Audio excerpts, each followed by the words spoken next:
Oi, pessoal, boa tarde. Meu nome é Milton Messina, trabalho na área de benefícios para a FCA Latam e eu estou cuidando do programa do FCA Life, o programa de bem-estar da FCA, desenhado em linha com a estratégia do negócio para uma organização centrada nas pessoas. Hoje, com muita alegria e prazer, que tenho a honra de dar o start no nosso encontro que chamamos de Trilhas de Conversas de Bem-Estar Emocional.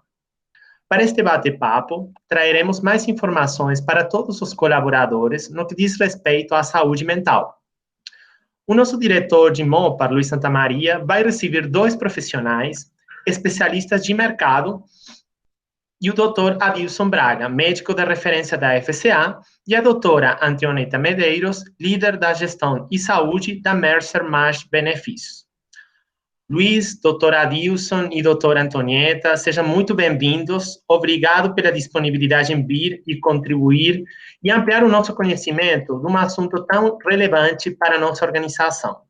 Fiquem à vontade, sintam-se numa roda de conversa e, para o resto, eu convido para que pegarem um cafezinho, né? E se sentir parte, né? Fazendo parte também dessa conversa com a gente. E, finalmente, convido vocês a participarem na pesquisa de satisfação com o código que vocês veem no slide para nos contribuir e melhorar o nosso programa no futuro. Muito obrigado. Bacana, obrigado mesmo pela introdução, doutor Antonieta, doutor Adilson, né? Muito obrigado aí, e uma honra estar com vocês aqui para a gente poder dividir, poder compartilhar um pouquinho do assunto, acho que tão importante, né? Acho que tão presente, né, na nossa vida nos dias atuais, né? Eu acho que, né, a gente tem vivenciado aí momentos intensos, né, decorrentes aí de toda essa questão da pandemia, né, dessa interminável pandemia, né? E acredito que é um momento triste para a humanidade, mas, por outro lado, acho que tem forçado a gente a repensar muita coisa, né? Eu acho que está tendo muita oportunidade para a gente poder parar efetivamente, né? Olhar um pouquinho para dentro, né?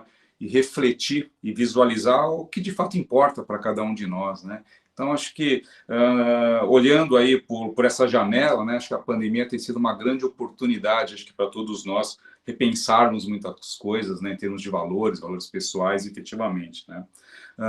No meu caso, especificamente, acho que eu estou estudando mais, ou tenho lido muito mais, tenho estado mais próximo da minha família, né? E acho que isso é uma coisa que pretendo cultivar efetivamente mais, né? São novos hábitos ou novas possibilidades, né, que estão sendo incorporados ao nosso dia a dia, né? Aprendi a meditar, né? Continuo fazendo minhas atividades físicas, né? Só que agora sem aquela pressão, né, de competir, né? Eu sou maratonista, né? E aí, como maratonista é um esporte individual, né?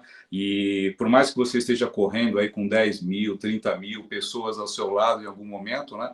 Mas quem faz você cruzar a linha de chegada final são suas pernas e sua mente, né? Então, tá bem preparado, né? Ou seja, a questão da performance relacionada, no caso da maratona, né, está muito associada ao seu condicionamento físico, junto efetivamente com o condicionamento mental, né? Essas coisas estão vinculadas, né? Eu acho que isso tem um pouquinho a ver com o que a gente vai estar discutindo, falando aqui, né? Correr 42 quilômetros exige planejamento, exige disciplina, exige foco, né? Mas mais do que isso, exige autoconhecimento, né? Então você tem que se conhecer, tem que escutar o seu corpo, tem que escutar os seus sentimentos, né? Para poder reorientar e conseguir efetivamente cumprir o plano, né? E acho que, eu não sei se o ditado, né, aquele é corpo são, mente sã, ou se é vice-versa, né? Mas só sei que as duas coisas em conjunto é que transformam e que faz com que a gente tenha um equilíbrio efetivo, né? Porque o Luiz, maratonista, ele coexiste, né, com o Luiz Santamaria, profissional da FCA, ele coexiste, né, com o Luiz Santamaria, pai da Ana Luísa e do Luiz Guilherme, dois adolescentes, né? Coexiste, né, com o Luiz, marido da Gislaine, casado há 18 anos, coexiste com o Luiz, né, e aqui no caso do Luiz Roberto, né, filho da dona Emília, do seu José, né, irmão do Sérgio, da Márcia, ou seja, é um contexto como um todo, né, onde a gente está inserido, né?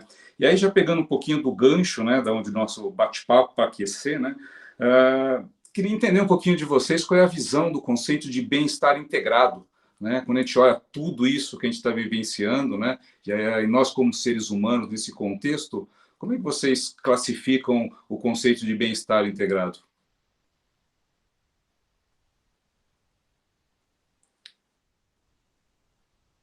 Doutora Antonieta ou doutora Adilson? Bom, vamos lá, eu posso começar então?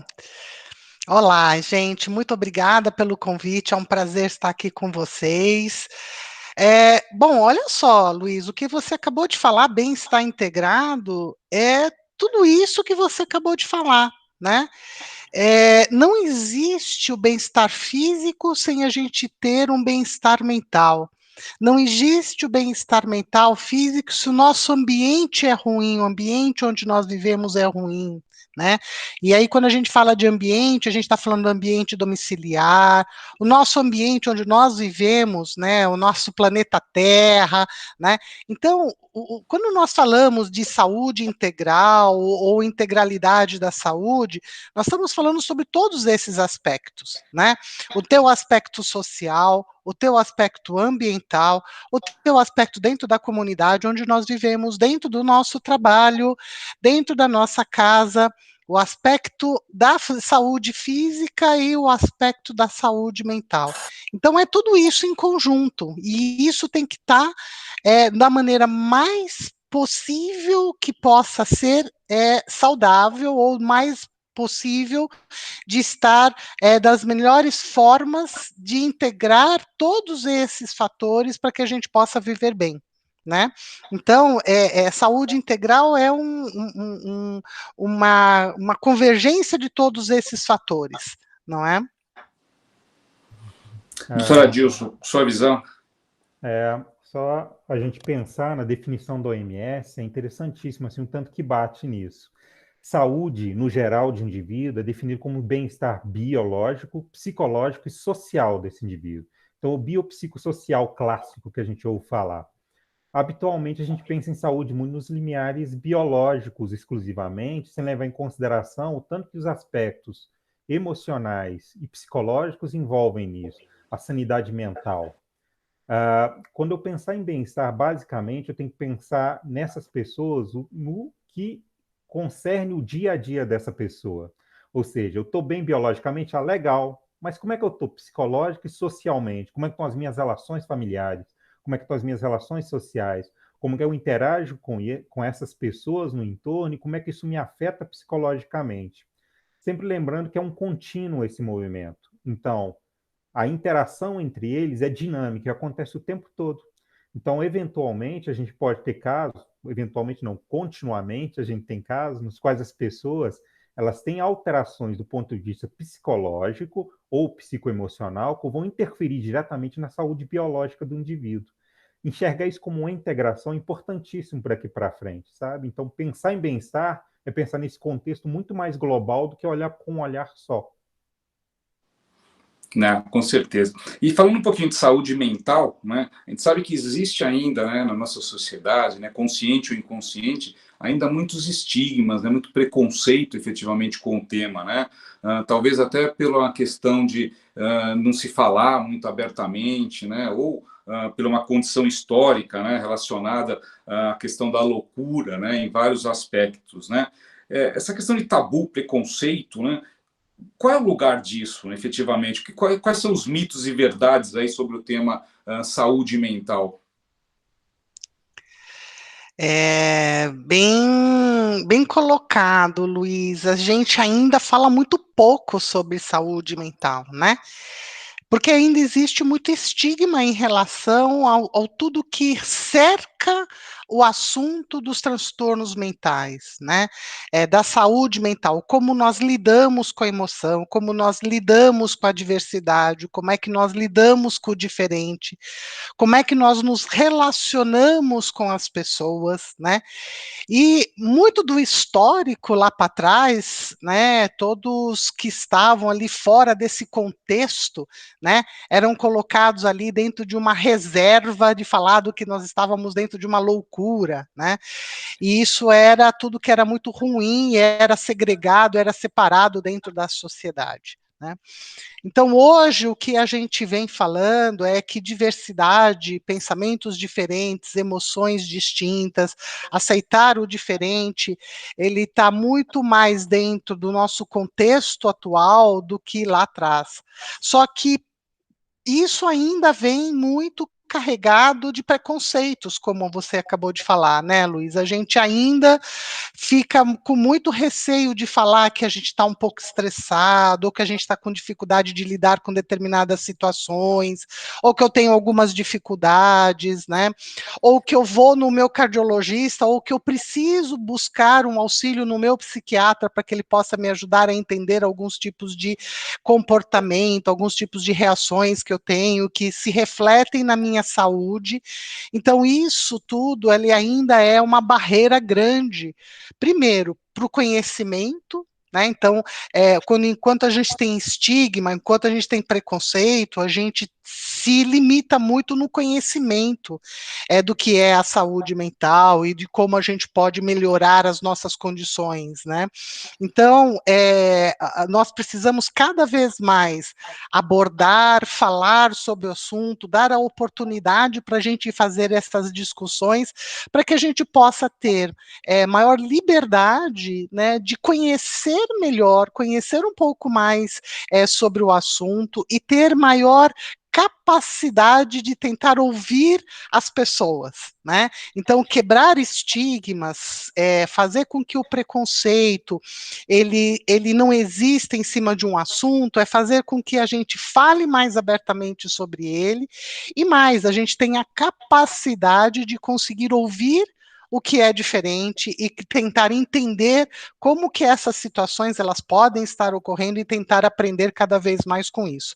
Então, minimizar o estigma, ele é fundamental. E o que nós estamos fazendo aqui hoje é um pontapé para tudo isso, né? Nós vamos falar sobre assuntos, nós vamos falar sobre algumas situações que levam as pessoas a terem alguns transtornos, né? E isto é uma abertura. É isso que nós estamos fazendo. Este é o primeiro pontapé para que a gente possa estar entendendo e ouvindo mais as pessoas dentro do contexto da saúde mental. Assim, eu sou engenheiro, né? E acho que grande parte da nossa empresa aqui acaba tendo uma visão mais técnica, eles são mais pragmáticos, né? Como é que eu classifico de uma maneira mais direta o que é saúde mental, né? Para nós que, de repente, não somos da área de saúde, né? Como é que a gente consegue, de uma maneira mais clara, né? E mais próxima, talvez, do nosso dia a dia, classificar o que é saúde mental? Bom, Adilson, se você quiser comentar, por favor, eu digo o seguinte, né, a saúde mental, ela não tem um conceito único, né, o que nós podemos falar, o que é saúde mental, é a forma com qual as pessoas se relacionam com as suas emoções, se relaciona com as mudanças, a capacidade de se adaptar, a capacidade de se comunicar e de se interrelacionar com as pessoas, né? E viver com essa situação de integração com todos esses movimentos emocionais e a capacidade que nós temos em lidar com o novo, com o se adaptar a uma situação mais nova, né? Então, saúde mental, ela está mais relacionada à capacidade que nós temos de lidar com situações, emoções, sentimentos, né, no nosso dia a dia. Né? O Adilson falou muito bem aqui, quando nós falamos de saúde mental, de toda essa integralidade que tem o meio ambiente, meio profissional, meio familiar, etc., ele é um processo extremamente dinâmico, nós não vivemos numa situação estática, a qualquer hora e todos os dias nós podemos estar nos deparando com situações novas, e você começou esse nosso debate falando muito da pandemia, que é um momento muito novo que todos nós estamos vivendo, vivendo, né, de um vírus novo, de uma doença nova, estamos aprendendo a lidar com ele, estamos mais em casa, estamos trabalhando também, saindo para trabalhar com todos os cuidados necessários, uma nova rotina. Tudo isso ele pode afetar as nossas capacidades de se adaptar. E é essa capacidade que nós temos de se adaptar e lidar com essas novas emoções é que nós chamamos de saúde mental, porque dentro desse processo como todo, ele vai trazer reflexos no nosso comportamento e no nosso organismo físico também. Né? Então, ela não tem um conceito muito clássico, né, do que é saúde mental, mas, de modo geral, é a capacidade que nós temos de lidar as nossas emoções, as nossas inter-relações pessoais, É, tá? fazendo um adendo a que a Antonieta fala, se ela me permite, eu Pois acho que a não, gente claro. pode fazer uma analogia, acho que é bem interessante no caso da FCA. Se nós temos um carro andando por uma estrada esburacada, extremamente esburacada, e a suspensão desse carro está extremamente dura, aqueles impactos da estrada são transmitidos todos para o interior do que está ali dentro. É mais ou menos parecido as coisas aqui, de forma Perfeito. comparativa. Se esse carro anda e ele transmite todo o impacto para o interior, esse interior vai sentir todas as cruezas desse caminho que foi sendo percorrido. Agora, a grande questão é se quando tem uma adaptabilidade maior a esse terreno que está sendo percorrido. E quando essa adaptabilidade está maior, transmite menos para o interno e a coisa consegue transcorrer de um jeito menos agressivo para a parte interna da pessoa. Então, em termos de saúde mental, a gente pensar que ela pode ser prejudicada por fatores externos, mas esses fatores endógenos também internos como causais para prejuízo dela. A forma como nós lidamos, a forma como nós encaramos os problemas é extremamente importante nesse aspecto conjuntamente. Perfeito, adorei a sua analogia, Adilson. Acho que está Acho que ajuda para perfeito. o carro, acho que ajuda um pouco. Não, fica perfeito, porque é como você falou, né? Diz respeito a como a gente lida emoções e sensações que podem ser Sim. próprias na nós, né? Nosso carro, o nosso ambiente e como a gente pode lidar com diversas situações de forma diferente e tentar ter menos chacoalhão lá para dentro, né? Perfeito, Exatamente. acho que é gostei muito da sua definição, achei bem bacana, bem concreta, dá para a gente... Não, Creio que não, no com caso da certeza. FTA bate bem. Muito. Agora, nesse ambiente que nós estamos vivendo, né, que vocês estão colocando a questão da adaptabilidade, eu acho que nós estamos sendo colocados à prova. Acho que os últimos 5 meses, né, tem colocado todos nós à prova do que é resiliência, do que é se adaptar, do que é vivenciar sentimentos, né, porque mudou a rotina pessoal, profissional, né, de relacionamentos, né, porque a questão do isolamento forçou efetivamente algumas situações. E é nesse contexto que seria ser saudável mentalmente, né? Porque eu percebo que mudou muito todas as nossas referências, nossos pontos, né, de base, né, nesses últimos 4, 5 meses, né? O que seria ser saudável efetivamente mental nesse contexto? Pois é, né? É difícil dessa definição, né, Luiz? Porque o ser saudável, como nós falamos, de um modo mais genérico, é ter o equilíbrio, né? É o equilíbrio das coisas. Nós não podemos ser muito magros, mas também nós não podemos ser muito gordos. Nós não podemos ser muito calmos, inertes, mas também a gente não pode ser muito agitado, irritado, né? Eu diria o seguinte, né? O que movimenta as pessoas para a saúde mental é um conjunto de fatores, né? Não existe uma única causa, não existe um único fator que faz com que nós tenhamos reações diferentes a uma determinada situação, né? Isso ele vem desde quando nós nascemos, assim como nós criamos, então existe um indivíduo que ao longo da vida vai aprendendo a lidar com algumas situações, a gente aprende isso desde pequenininho, né, a receber o primeiro não dos nossos pais, né, e esse enfrentamento a essa frustração faz com que a gente tenha aí uma série de construções emocionais que vai lidar, que vai tratar, nós vamos carregar ao longo da nossa vida. Mas existem fatores também, com essa correlação com o que o Adilson falou do carro, os fatores externos, né? A sociedade, a comunidade, o nosso país, como nós vivemos, a economia, a violência, né? E até mesmo quando a gente olha para dentro das organizações, para o nosso trabalho, né? Para dentro das nossas organizações, etc. Então, quando nós estávamos ali trabalhando sem a pandemia, né, o que nós fazíamos? Nós acordávamos de manhã, tínhamos a nossa rotina, saíamos de casa, íamos pegar o nosso trem, o nosso ônibus, o nosso carro, íamos trabalhar, chegava no trabalho, batíamos o nosso ponto e começávamos a nossa rotina, tínhamos os nossos trabalhos, saímos e voltávamos para casa. Todo esse movimento que nós fazemos são várias situações muito diferentes e que tocam de forma diferente o indivíduo ao longo do dia, né? E às vezes nós não percebemos o que nos faz sentir de verdade a cada uma dessas reações. A partir do momento que, como você mesmo falou, eu saio dessa situação e começo a olhar um pouco mais para mim, o que a pandemia está fazendo hoje, né?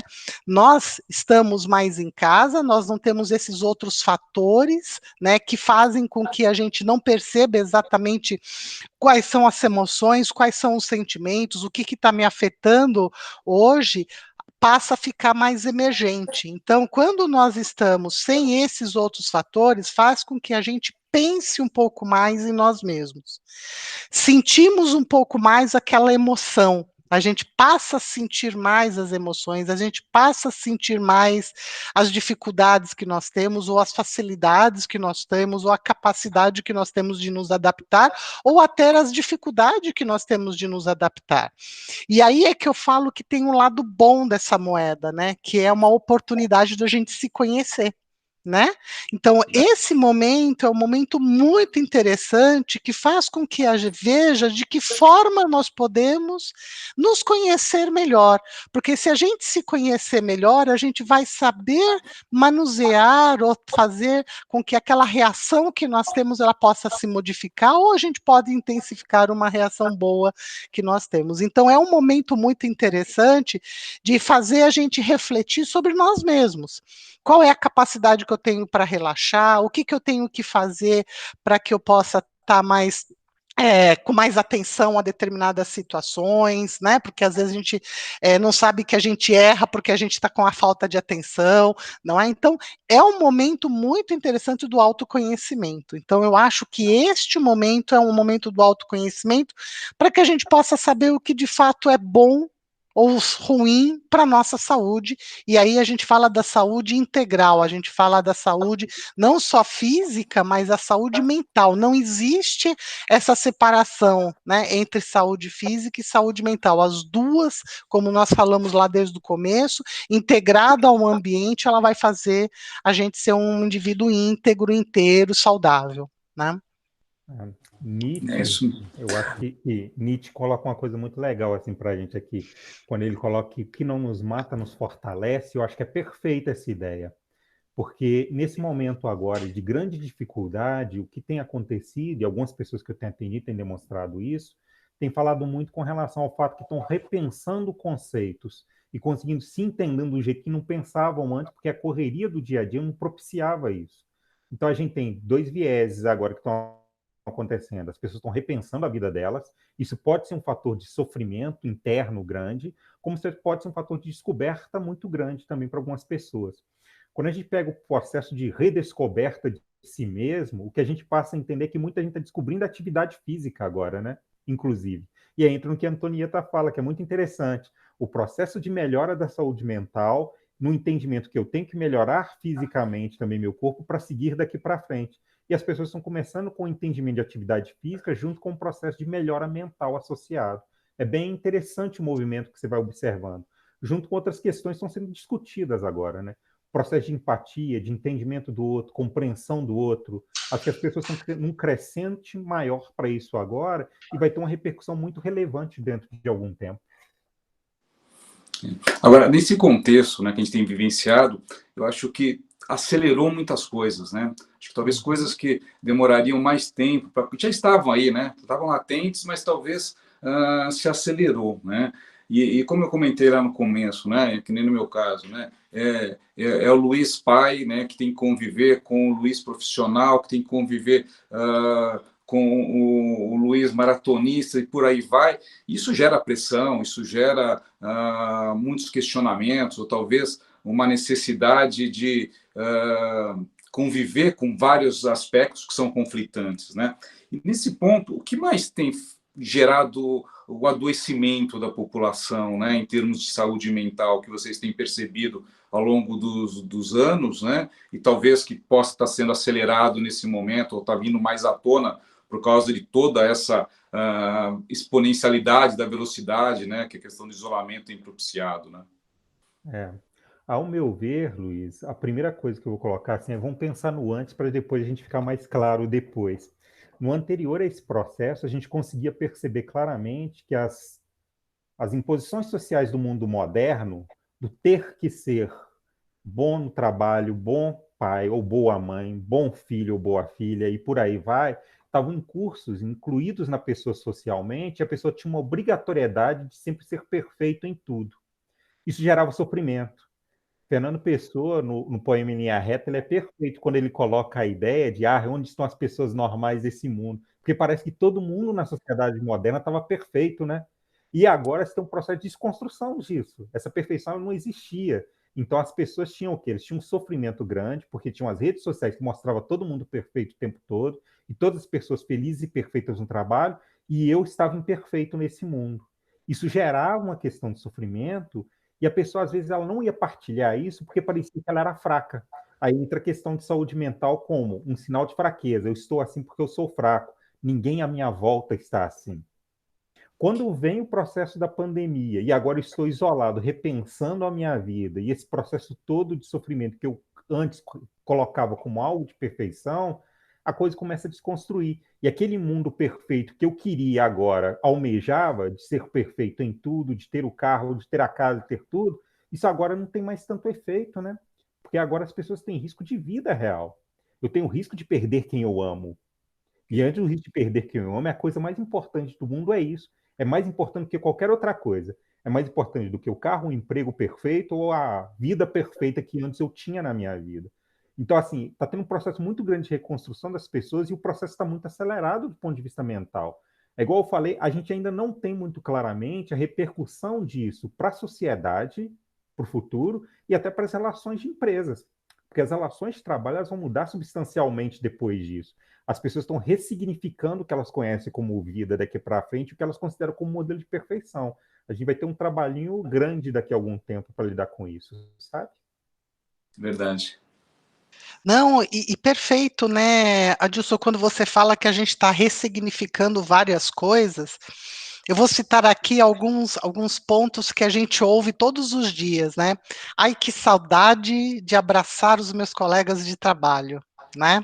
A gente tinha esse hábito todos os dias, né, de sair, de chegar no trabalho, bater um papo, conversar com os colegas, né?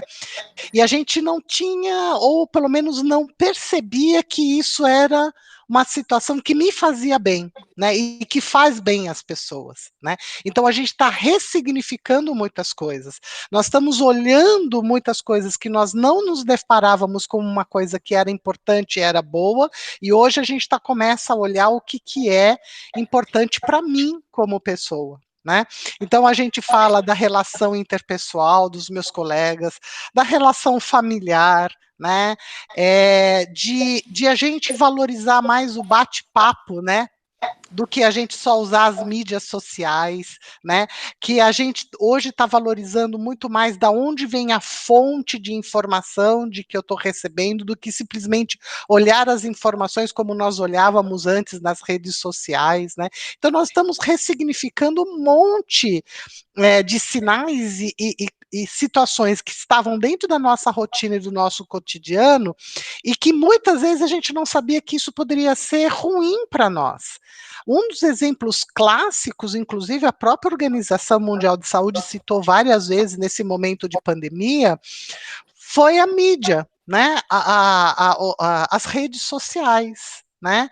Então, o que a Organização Social, o que a Organização Mundial de Saúde falou? A gente tem que olhar um pouco menos as notícias, mas olhar as notícias com mais qualidade para que a gente gere menos frustrações, gere menos ansiedade, gere menos medos, menos receios, porque o nível de informação que nós temos hoje, ele é gigante, né? Esse volume de informações que nós recebemos todos os dias nos faz, muitas vezes, criar certas emoções como ansiedade, né?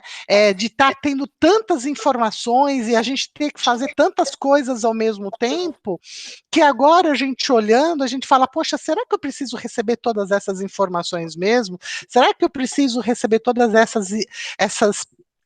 esses sinais? Será que isso faz bem para a gente? Então, a gente está se redesignando mesmo, a gente está se redefinindo mesmo, né? E isso é muito importante para todos nós, né? Porque isso independe do nível socioeconômico das pessoas, independe do nível, do nível intelectual das pessoas, né? Então a gente sabe que para cada um de nós vamos ter que olhar para dentro da gente e ver o que de fato aquilo vai ser bom para nós ou não. Então a gente olha para o externo com outro olhar, a gente olha para os outros fatores com outro olhar, porque são esses fatores que muitas vezes são geradores de transtornos mentais para a gente. Né?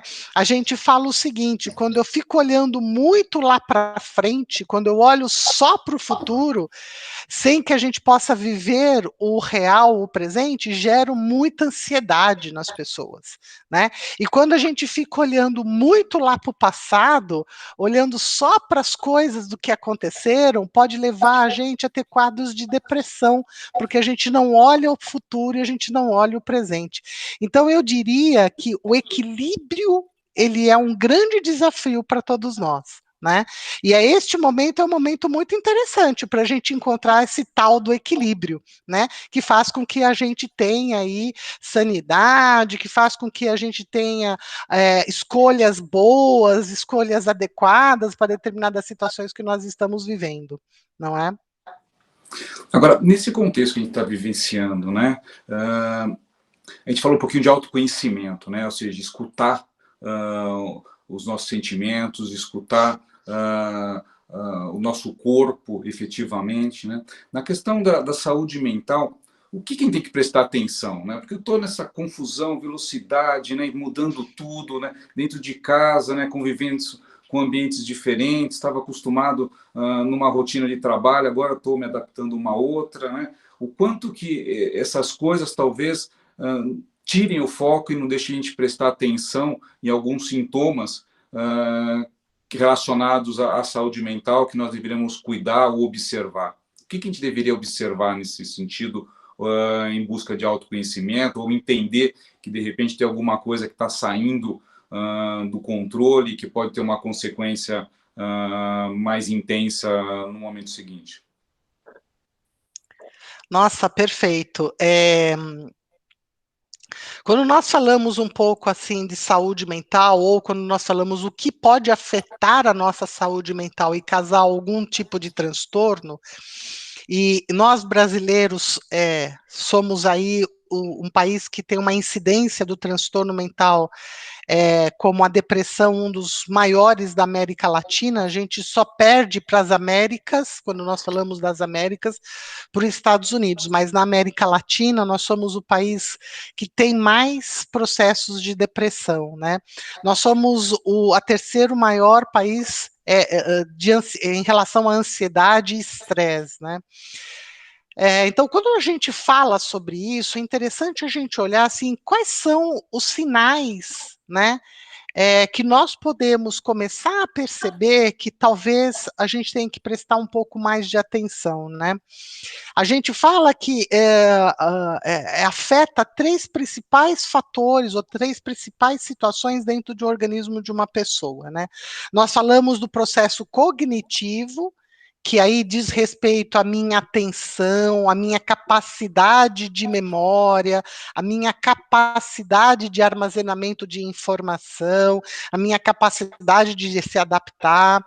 A gente fala de comportamento, então eu tinha um comportamento alegre, tranquilo, eu era mais agitado, eu passo a ser mais apático, eu era mais calmo, passo a ser mais irritado, eu tinha um controle sobre a minha alimentação e eu passo a comer muito, ou passo a fumar demais, ou passo a beber muito. Quer dizer, a gente altera o nosso comportamento. Então, quando nós falamos de alteração de comportamento, ela pode ser o primeiro sinal de que alguma coisa está errada, né? Até chegar no nosso organismo, porque a hora que chega no físico, que a gente fala o seguinte, que eu posso ter dor de estômago, eu posso ter dor de cabeça, eu posso ter dor no pescoço, dor cervical, dor lombar, eu posso ter alergia, eczema, posso ter coceira no corpo. Então, esses sinais, muitas vezes, posso ter insônia, dificuldade para dormir, né? Esses sinais todos, eles podem ser ou podem estar relacionados não àquela situação física, né? Então, aquela dor de estômago, o fator gerador da minha dor de estômago não é exatamente o meu estômago, lá o órgão estômago, mas ele pode estar sendo desencadeado por alguma coisa que eu estou criando ou que eu estou me adaptando a uma situação que está ruim para mim. Né? Então, existem alguns sinais que eu acho que vale muito a pena a gente começar a se atentar e a observar melhor o que está acontecendo. Então, quando a gente fala do que como eu posso perceber que pode estar acontecendo alguma coisa comigo, é observar os nossos comportamentos, é observar se eu estou mais desatento, é observar se eu estou tendo mais acidente dentro de casa, estou deixando as coisas caírem muito, ou estou batendo a minha perna porque eu não estou prestando atenção do que está ao meu redor. Então, são esses pequenos sinais no nosso dia a dia que vale muito a pena a gente ficar atento, porque esses podem ser os sinais que nos fazem levar ou nos fazem buscar um apoio, uma ajuda para entender melhor se essa situação e suas retrações recorrentes. É óbvio que quando a gente fala alteração de comportamento, um dia eu posso ficar irritado, aconteceu alguma coisa e ficar irritado. Agora, nós ficarmos irritados diariamente, alguma coisa errada está acontecendo. Né? Ou estar apático, quer dizer, o mundo está caindo e eu não estou me movimentando, né? Então, alguma coisa está acontecendo com as minhas reações que eu não estou percebendo em relação a isso. Então, é muito importante que a gente comece a observar o nosso comportamento, as nossas reações e mais, aquelas situações que fisicamente são recorrentes e que muitas vezes a gente não sabe por que causa aquilo. Né? Um dos sinais mais frequentemente observados, organicamente falando, são ou é a dificuldade para dormir, ou quando eu durmo eu acordo várias vezes à noite, ou eu acordo no meio da noite e não consigo dormir mais, eu tenho um sono muito irregular. Isso já pode ser os primeiros sinais de que alguma coisa está acontecendo comigo e que eu tenho que parar, observar e buscar essas respostas, né? Então, e eu digo o seguinte, cada pessoa reage de uma forma muito diferente da outra, né? Nós somos, graças a Deus, nós somos todos bem diferentes, né, Luiz? E cada um vai ter uma forma de reagir frente a uma situação específica, né? Então, mas é importante que a gente observe que o nosso comportamento, as nossas reações, elas podem ser o primeiro sinal que a gente pode tentar perceber que tem alguma coisa errada com a gente, tá? Então, eu acho que esse é um primeiro ponto, a gente perceber isso, né? Doutora Adilson, numa hora dessa, né?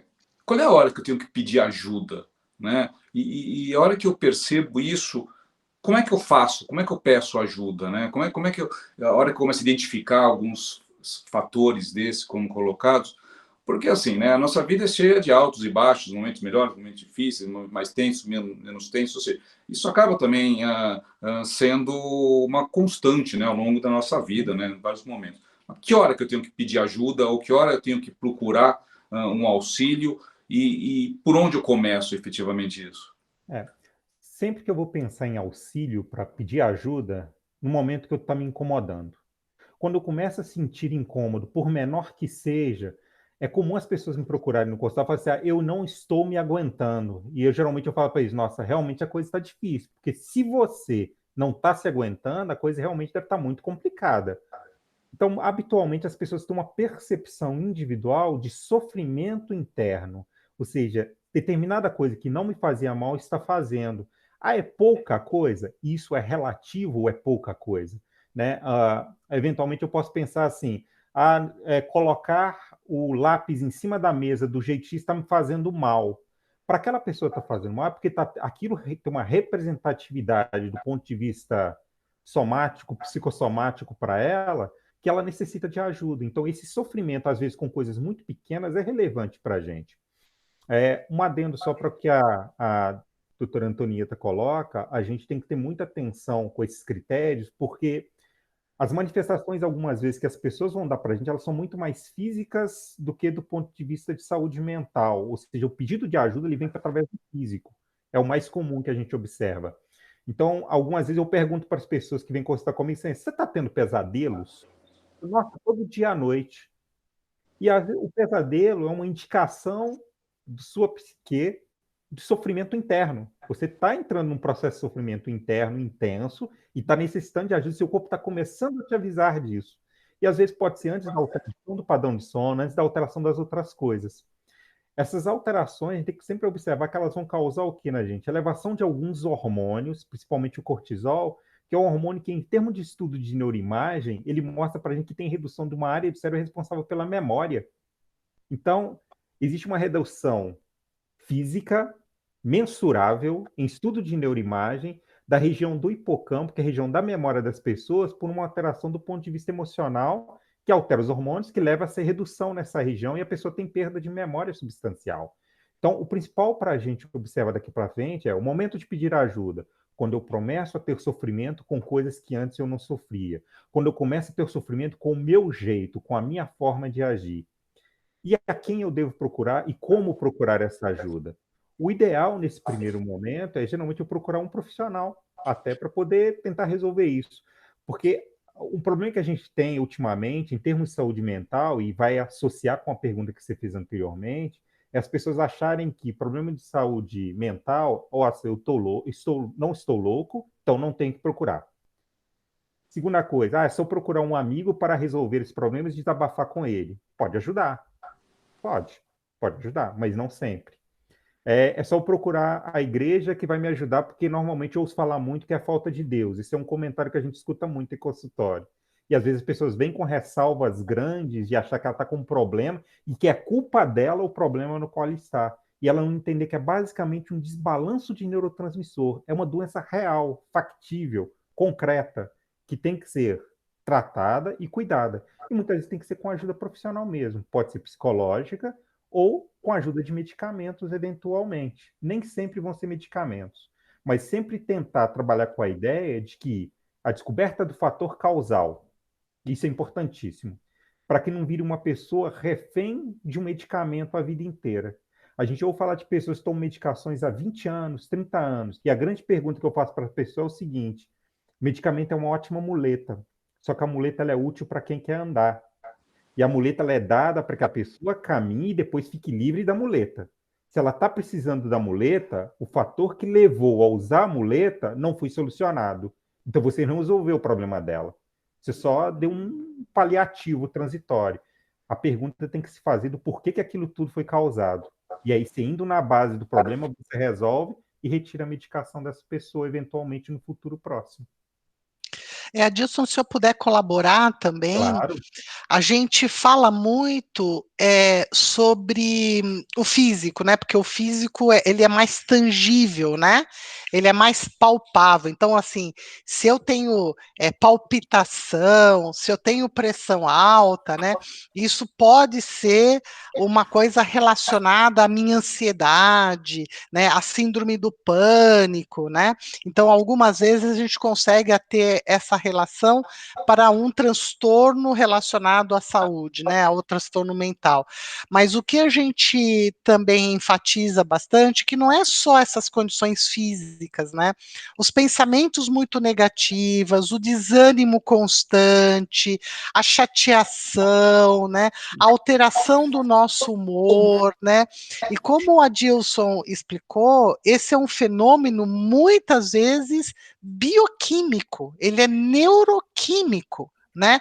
Do mesmo jeito que quando a gente se torna diabético, porque a gente tem deficiência de insulina no nosso organismo, muitas vezes esses transtornos, eles aparecem porque essa química dentro do nosso organismo, ela está desequilibrada. E a gente não vai se dar conta se a gente não buscar ajuda do profissional adequado para isso. E muitas vezes eu vou ser, sim, necessário usar o medicamento, porque essa perda crônica desse processo químico que tem dentro do meu cérebro, dentro das minhas glândulas, dentro dos meus hormônios, eles são necessários que a gente tome medicamento para que a gente entre no equilíbrio. E daí que eu tomo um remédio, porque do mesmo jeito que eu tomo um remédio para pressão, para controlar a minha pressão, do mesmo jeito que eu tomo um remédio para controlar o meu diabetes, do mesmo jeito que eu tenho que tomar um remédio porque eu tenho uma inflamação e depois eu paro de tomar, quando a gente fala dos transtornos mentais, são as mesmas coisas, são medicamentos que eu preciso tomar por um determinado período para que ocorra o equilíbrio, ou em alguns momentos, ou em alguns transtornos, eu vou ter que tomar por um período longo de tempo para ter o controle neuroquímico daquilo. O que o Adilson está falando é que só isso também não ajuda. E é como a gente fala, o tratamento para o diabetes hoje não é só tomar remédio para diabetes, é eu controlar a minha alimentação, é eu fazer atividade física. Por quê? Porque todos esses mecanismos juntos vão me apoiar a ter uma saúde melhor. Quando a gente fala em saúde mental, a gente fala também na boa alimentação, numa alimentação mais adequada e muitas vezes na atividade física, que ela aumenta esses neurotransmissores no nosso organismo e que traz uma sensação de bem-estar imensa para todos nós, né? O Luiz acabou de falar que ele é maratonista, né? Se eu perguntar para você, Luiz, te faz bem correr? Ah, muito, muito. Eu acho que Olha, me põe no equilíbrio, né? olha Acho que que bacana. é a hora que eu me encontro eu comigo mesmo, né? E ali a gente entra de novo naquela questão do autoconhecimento, de refletir, de acalmar. É meu ponto de equilíbrio. Exatamente é isso. O Adilson também, que é maratonista, provavelmente ele deve ter sensações muito boas correndo, né? Então, quando a gente fala que uma boa dieta, uma atividade física, e aí não precisa ser um maratonista como o Luiz, como o Adilson, né? Como o Milton também falou que é maratonista, né, Milton? Eu digo o seguinte, cada pessoa ele vai encontrar o seu mecanismo que é importante para você, não é? Eu lembro que quando eu comecei, eu sou da saúde, eu sou médica, mas eu não sou psiquiatra, mas eu tinha uma necessidade imensa de ter um pouco mais de controle. Eu sou filha de italianos, italiano fala muito rápido, gesticula com a mão, é super agitado. Eu falava, gente, eu queria ter um pouquinho mais de concentração. Como é que eu faço para ter concentração? E aí eu fui buscar fazer algumas coisas. Fui buscar o Tai Chi Chuan, e o meu professor de Tai Chi Chuan era um senhorzinho oriental que falava assim para mim, Antonieta, você precisa fazer movimentos mais lentos, faça mais lentos, e na minha cabeça eu falava, nossa, mas eu estou quase parando, que lento é esse que ele está me falando? E eu não conseguia me adaptar ao Tai Chi Chuan. Fui para yoga, comecei a aprender a respirar, a ver que com a respiração era muito importante, mas mesmo assim ela não me trazia aquilo que eu precisava, que é aquela concentração, e aí eu fui buscar o tênis, jogar tênis. Jogar tênis, para mim, me traz uma concentração. Eu perceber para onde está indo a bolinha, me concentrar na bolinha, me trouxe um nível de concentração e relaxamento incrível.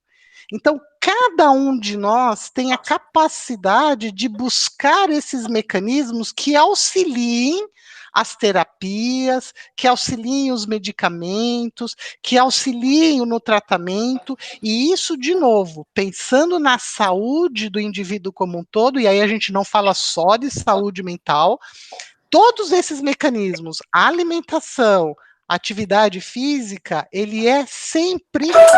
são sempre tratamentos complementares a qualquer tipo de tratamento que nós estamos fazendo, inclusive tratamentos para melhorar a nossa saúde mental, para prevenir para a gente fazer promoção à nossa saúde mental, para que a gente possa conviver, para a gente possa dormir melhor. Então, são mecanismos que a gente busca ao longo vamos dizer, desses mecanismos, para que a gente possa ter uma qualidade melhor de vida, buscando essas terapias associadas. Então, eu diria o seguinte, a gente precisa saber quando buscar um tratamento, não deixar para depois. Então, quando a gente está se sentindo incomodado, é importante você buscar o teu colega, o médico, que é ele que vai fazer o teu diagnóstico, vai buscar aí um tratamento, vai te indicar para o especialista necessário, como a gente faz para qualquer outra patologia, vai indicar alguns terapias adicionais, como psicoterapia, ou mindfulness, ou meditação, ou atividade física, e alimentação mais adequada para que a gente possa ter aí o seu equilíbrio geral, né? E deixa eu entrar num outro ponto, porque a gente está falando muito do autoconhecimento, né? Só que às vezes a situação é tão intensa, né? Ou a gente está tão envolvido com tudo aquilo, né? E a gente sabe, né? A nossa sociedade às vezes é cruel, né? Às vezes coloca aquela questão de estigmas, né? E você entra num processo talvez de negação, né? E você não vai procurar ajuda. E cada vez mais você entra num círculo negativo e se envolve naquilo, né? E você não procura ajuda porque nega ou porque não aceita que você de repente está precisando buscar um auxílio, né? Ou E no dizem que nosso é coisa de pessoa fraca, né, Luiz? porque você tem medo de ser julgado, né? E às Isso. vezes no próprio ambiente profissional, né? Que às vezes é um pouco competitivo, né? E você sempre acaba se comparando, né? Então você entra num processo de negação. Qual que é o papel dos colegas ou das pessoas próximas numa situação nessa? Até que ponto eu percebendo, né, alguns sintomas, uma mudança que nem foi colocado no comportamento, né? Porque às vezes você está de fora, talvez é mais nítido para quem está de fora perceber isso, né? Mas o quão invasivo pode ser eu me aproximar? Para quem está de fora, qual é a forma de tentar auxiliar, de repente, uma pessoa que está numa situação dessa, que de repente está com dificuldade de procurar um auxílio? Eu creio, Luiz, que nesse caso aí, eu costumo brincar muito com as pessoas que vêm aqui, que eu falo que às vezes eu coloco a pulga atrás da orelha.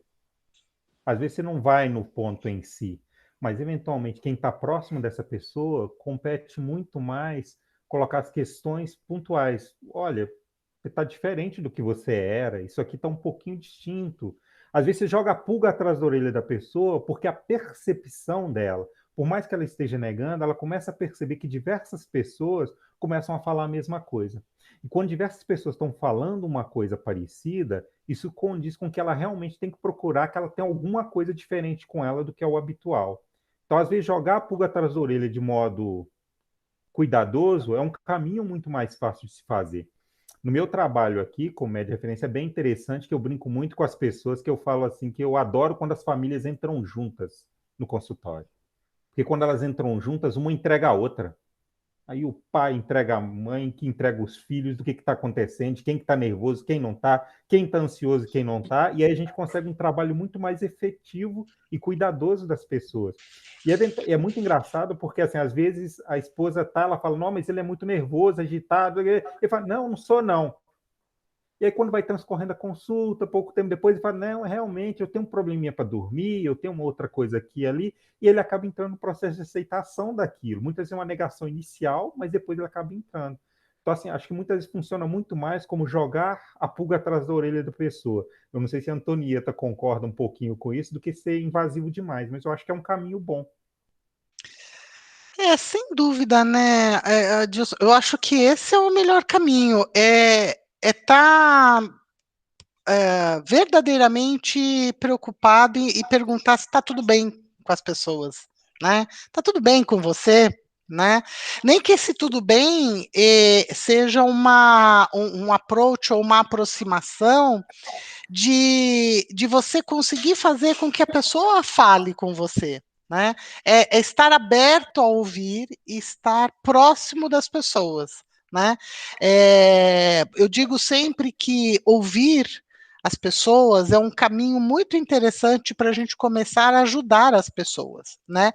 Mas se a gente também não perguntar se está tudo bem, essa pessoa não vai falar com a gente, né? Porque é como o Luiz acabou de falar, muitas vezes, por causa do estigma, por causa do preconceito, as pessoas têm problemas, né, de estar falando, de estar abrindo, de estar conversando, né? Então, se a gente tem aí um colega, ou se a gente está com um irmão, ou se a gente tem alguém da família que está com um comportamento um pouco diferente, um pouco exacerbado, ou que repetidamente está fazendo as mesmas coisas que você percebe que não tá muito bem, é perguntar o que está acontecendo, se a gente pode ajudar em alguma coisa, né? Óbvio que nós não vamos fazer diagnóstico, né, Adilson, porque né, tem um médico, tem um profissional da saúde que vai estar lá responsável por apoiar esta pessoa. Mas se a gente puder olhar e colocar essa pulguinha atrás da orelha para que essa pessoa busque ajuda, ela é fundamental. Então eu concordo aí em gênero, número e grau quando a gente fala colocar pulguinha atrás da orelha. Será que de fato esse meu comportamento é o comportamento adequado para aquela reação ou para aquela situação que a gente está vivendo? Será que aquela pessoa que chamou a minha atenção talvez não esteja correta, né? E até mesmo em algumas situações muito difíceis, né, que a gente vem presenciando hoje, né? Que é o uso de drogas, o uso de álcool, né? A gente poder apoiar as pessoas a buscar tratamento, né? Porque, como toda doença, existe tratamento. E a gente precisa, talvez, apoiar essas pessoas para que elas busquem esses tratamentos. Então, é colocar, sim, a pulguinha atrás da orelha e apoiar essa pessoa e ouvir essas pessoas aí que a gente consegue entender esses comportamentos para a gente tentar direcionar da melhor forma possível, não é? A gente vai começar a encaminhar um pouquinho aqui para o nosso final. A conversa está fantástica, né? Se eu pudesse, eu ficava batendo papo com vocês aqui, acho que o dia inteiro, né? Porque é muito rico, né? A visão técnica, né? A gente poder tratar de uma maneira tão leve, né? Talvez um assunto que ainda, não sei se todo mundo consegue colocar a luz devida de uma maneira tranquila, né? Então, tá sendo fantástico. Agora, uma dica de vocês aí, né? Porque o antes, né? Eu acho que a gente tem que tratar muito antes, né? A questão do autoconhecimento, né? Entender os sinais, escutar, né? Quais são algumas dicas, né? Que vocês mesmo praticam com vocês, né? Efetivamente, para manter uma questão saudável relativo à saúde mental. Tá, eu vou falar, eu costumo muito fazer muitas coisas próprias antes de indicar para os outros. Há um tempo atrás, uma moça veio aqui e me falou que Yoga Ashtanga era ótimo. Eu fui fazer uma aula. Nossa, foi péssimo para mim. Eu fiquei corpo todo doído, foi horrível. Eu não gostei muito da experiência, não. Mas, assim, as coisas no geral que são legais de se fazer, atividades. A gente não pode esquecer quem a gente era. Eu acho que isso que é a principal coisa de tudo. O que me fazia feliz, o que me fazia bem. Às vezes o que te fazia bem é sentar e tocar violão. Ah, minha vida está muito conturbada. Senta e toca 15 minutos, meia hora. Ah, eu gostava de respirar olhando uma paisagem X. Vai fazer isso. Porque a gente tem que tomar cuidado, especialmente nesse ambiente, trazendo para o ambiente corporativo, que eu acho que é um termo, o Dr. Renan, que é uma pessoa que eu converso aqui muito, é um médico excepcional que a gente tem aqui também, com quem eu converso muito, a gente chegou numa conclusão de que felicidade está produtividade, sabe? Eu acho que é a melhor definição que a gente pode fazer. Quando você está feliz, bem com você mesmo, e está fazendo coisas que te aliviem das tensões diárias, as coisas que você gosta, que podem ser ver teatro, música, literatura, tocar algum instrumento, dançar, andar de patins, o que quer que seja que te faça bem, as tensões do dia a dia elas vão tender a diluir com essas outras atividades. Então, o principal para a gente é a gente não esquecer quem a gente é, e a gente vai perdendo isso ao longo da vida, né? Quando a gente falou agora há pouco da pandemia, eu acho que o distanciamento está aproximando mais as pessoas da humanidade que elas estavam esquecendo. Ou seja, agora a gente está dando muito mais valor, tem gente dando muito mais valor aos pais deles. Tem gente dando muito mais valor ao abraço dos filhos, ao abraço dos amigos, ao contato pessoal. É uma coisa que a gente estava esquecendo. Eu não sei até que ponto, de certa forma, o distanciamento aconteceu, mas ele está, de certa forma, trazendo laços mais firmes em alguns momentos para as pessoas. Eu acho que o principal é isso, é não esquecer quem a gente era. E é algo que eu, particularmente, tento exercer. Por mais que a coisa está apertada de vez em quando, eu tento sempre fazer algumas coisas diversas que eu gostava muito desde a minha adolescência e o que eu gosto muito de fazer agora, ainda. Acho que respeitar a essência nossa, né? Cada um tem a sua, né? A gente colocou na questão do indivíduo, né? Mas no conceito de único, né? De especial, né? Todo mundo tem a sua essência. Acho que concordo. Também é um negócio que eu busco fazer, né? Entender quais são as coisas que alimentam a minha essência, né? Isso são coisas simples, né? Às vezes a gente fica pensando, né? E as coisas muito simples, né? Muito fácil, às vezes, você entender o que alimenta a tua essência, né? E às vezes a gente não dedica tempo a isso. Não, é perfeito, isso é perfeito.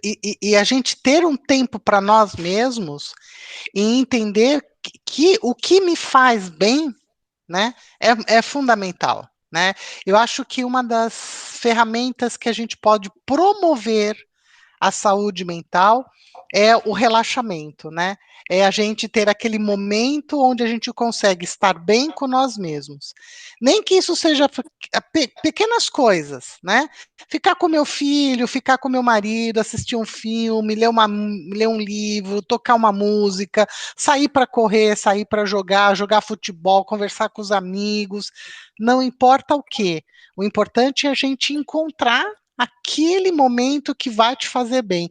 E esse momento já existem trabalhos científicos comprovados que aquela sensação de estar bem, ela é uma sensação mediada por endócrino e neuroquímico, ou seja, a sensação de estar bem, ela é mediada por essas substâncias, e a gente tem que buscar ações para que a gente possa se sentir bem, né? E de novo, né, Luiz, para cada um tem um momento diferente, né?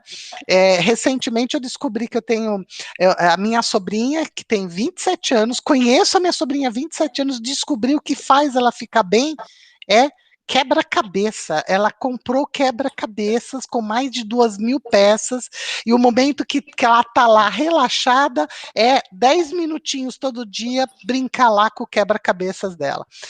Cada um vai encontrar o seu momento, cada um vai encontrar a sua forma. O importante é que a gente esteja disposto a buscar, né? A gente esteja disposto a encontrar esse movimento que vai fazer bem para cada um de nós. Né, eu acho que essa seria, talvez, né, Adilson, uma das nossas maiores recomendações é busque algo que te faça bem, né, para que a gente possa aí proteger a nossa saúde mental e para que a gente possa aí respirar, contar até 10 e ter essa resiliência ao longo da vida, não é? E para a gente ir finalizando também aqui o Balanço Bate-Papo, doutora Adilson, conta para a gente um pouquinho sobre os programas e benefícios, né, que com relação à saúde mental da FCA Saúde. Acho que é interessante, né, a gente sempre reforçar um pouquinho, né, tudo que a gente tem feito, está sendo disponível aí para todos do nosso grupo, né?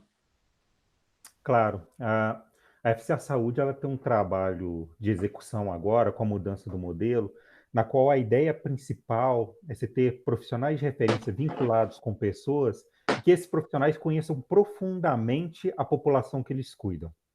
Médico ajuda quem ele conhece. Se ele conhece pouco, ele ajuda pouco. A ideia que a gente tem hoje em dia é que a pessoa, ao ponto de chegar aqui no consultório, de olhar para o rosto dela daqui a algum tempo e falar assim, tem alguma coisa errada com você, o que aconteceu? E você vai ter todo o contexto familiar para entender que aquela pessoa, dentro do relacionamento social e familiar dela, está trazendo repercussões na saúde física e mental dela. A partir do momento que ela tem contato com os profissionais de referência, ela pode ser direcionada para diversos caminhos. Então, a gente tem psicólogos para acompanhamento dentro do núcleo, ou atividades adicionais que a gente pode, às vezes, recomendar. Agora há pouco você falou para mim que você aprendeu a meditar, né, no início do processo.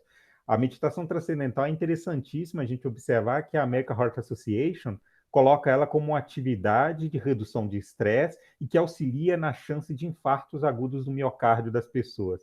Uma recomendação de 2017 agora. Então, eu, como médico referência, quando coloco essas coisas, e a empresa hoje em dia, quando coloca mindfulness e outras atividades que tem tentado exercer, está dentro de um pensamento muito mais amplo do que parece, assim, sabe? Do que as pessoas imaginam. Não é só um aditivo, é preocupação com a saúde das pessoas, basicamente. Então, os profissionais de referência fazem acompanhamento, direcionam essas pessoas para áreas específicas de acordo com a necessidade, podem instituir tratamentos iniciais para essa pessoa, num primeiro momento, e posteriormente vão fazendo o acompanhamento contínuo. Ultimamente, com a teleconsulta, tem me permitido uma coisa bem interessante, Luiz. Então, eventualmente, eu estou tratando algumas pessoas, eu cuido de algumas pessoas aqui, e aí a gente às vezes fala o milagre, mas não fala-se o santo, digamos assim. Eu tenho pessoas aqui que tinham quadro de transtorno de ansiedade, insônia, bruxismo associado, que é a tração excessiva de coisa, que eu entrei com um medicamento e orientei essas pessoas a gente fazer consultas semanais para observar como é que elas estão evoluindo. E ao longo de 2, 3 semanas, as pessoas foram tendo melhoras contínuas em associação com o tratamento psicoterápico, sem precisar alongar isso. E às vezes tratamentos que estavam sendo alongados há anos de outra forma, sabe? Então a gente está conseguindo ter uma visão melhor das pessoas através do que está sendo proposto agora e de continuidade de tratamento pelo conhecimento da pessoa, sempre naquela perspectiva, como você comentou, ser humano é único. O que afeta uma pessoa de uma forma é absolutamente distinto do que afeta a outra. E a nossa preocupação é justamente isso, conhecer as pessoas individualmente o mais integralmente possível, não apenas do ponto de vista biológico, mas no biológico, no social, no familiar dela, no laboral, em aspectos laborais, como é que as coisas estão. A gente está tentando observar isso tudo. Bacana. Então, acho que chegamos ao fim aqui da nossa conversa, né? De novo, né? Acho que agradecer aí a Antonieta, agradecer a doutora Adilson, né? Acho que foi muito rico. Eu sempre acredito que o conhecimento, né? Dividir conhecimento talvez seja o maior presente que a gente pode dar e ao mesmo tempo receber, né? Então, de novo, obrigado aí, né? Pela oportunidade de poder ter esse bate-papo com vocês. Eu, com certeza, aprendi um monte de coisa interessante aqui. Então, obrigado aí pela oportunidade.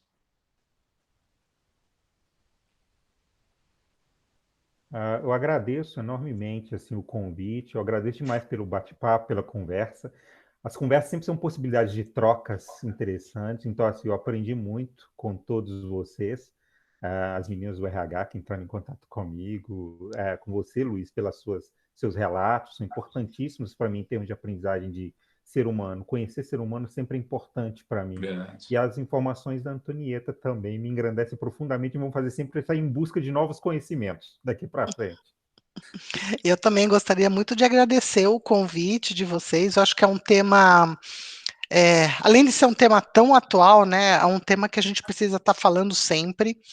E, de novo, gostaria muito de parabenizar a iniciativa de vocês, porque quanto mais nós conseguimos falar sobre o assunto, mais a gente vai conseguir atuar de uma forma mais assertiva e efetiva para poder apoiar e ajudar as pessoas nesse sentido. Então, de novo, parabéns aí pela iniciativa e muito obrigada, que eu adoro falar sobre o assunto e o Luiz falou bem, se a gente puder, a gente vai ficar aqui falando o dia inteiro. E o Adilson, com a experiência clínica que ele vem trazendo aí no dia a dia, eu acho que são todos muito enriquecimento, é um enriquecimento muito grande de conhecimento que a gente não pode perder. Então, assim, muito obrigada e parabéns novamente pela iniciativa. É muito bom estar aqui com todos vocês, viu? Doutora Antonieta, uma coisa que me deixou assim um pouco preocupado, que há um tempo atrás era difícil achar um louco que corria 42 quilômetros, né? E agora a gente já começa a achar que existem bastantes pessoas com esse hobby meio maluco, né? De acordar e se dedicar a correr 42 quilômetros. Que legal! Muito bom, parabéns a todos vocês.